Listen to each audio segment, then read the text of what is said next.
मैं तीन चीजें बोलना चाहता हूं। पहली चीज बोलने नहीं दे रहे हैं। मोदी जी घबराए हुए हैं। आपने देखा जो ट्रेड डील 4 महीने से रुकी हुई थी। 4 महीने से कुछ बदला नहीं। किसी न किसी कारण, जो मैं जानता हूं नरेंद्र मोदी जानते हैं। नरेंद्र मोदी जी ने कल शाम उस डील को साइन कर दिया। नरेंद्र मोदी जी पर प्रेशर है, भयंकर प्रेशर है। और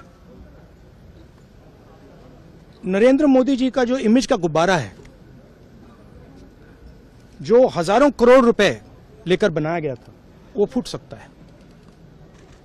इशू ये नारावाने की स्टेटमेंट नहीं है, ये साइड शो है।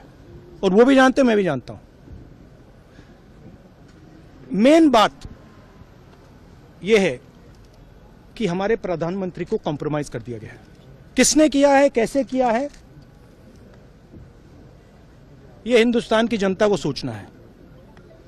मगर इतिहास में पहली बार हिस्ट्री में एलओपी को प्रेसिडेंशियल एड्रेस में नहीं बोलने दिया। बाहर बोल दीजिए, जो अंदर नहीं कहा दिया जा रहा है। वो तो ऑटोमेटिकली होगा। बट ये आप समझिए, और हिंदुस्तान के जो किसान हैं, आप सब समझिए कि इस ट्रेड डील में आपकी मेहनत को, आपके खून पसीने को नरेंद्र मोदी जी ने बेच दिया है। और वो इसलिए बेचा है क्योंकि ये कॉम्प्रोमाइज्ड है। सिर्फ आपको नहीं बेचा है, देश को बेचा है। इसीलिए मुझे वहां नहीं बोलने दे रहे।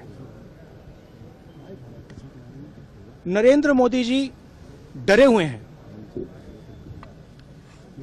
क्योंकि जिन लोगों ने उनकी इमेज बनाई है, वो अब उस इमेज को फोड़ने लगे हैं। एक अदानी जी पर केस है यूनाइटेड स्टेट्स में। वो अदानी जी को टारगेट नहीं कर रहा है, वो नरेंद्र मोदी के फाइनेंशियल स्ट्रक्चर को टारगेट कर रहा है। एक वो है। दूसरा है एप्स्टाइन फाइल्स। एप्स्टाइन फाइल्स में अभी और माल है, वो अभी रिलीज नहीं हुआ है। इसीलिए इस दबाव में आकर एप्स्टाइन फाइल्स में जो है, जो पूरा देश जानना चाहता है, मगर अभी अमेरिका ने रिलीज नहीं किया है। और दूसरा जो अदानी जी पर केस है, जो एक्चुअली मोदी जी पर केस है, क्योंकि वो बीजेपी का फाइनेंशियल स्ट्रक्चर है, मोदी जी का फाइनेंशियल स्ट्रक्चर है।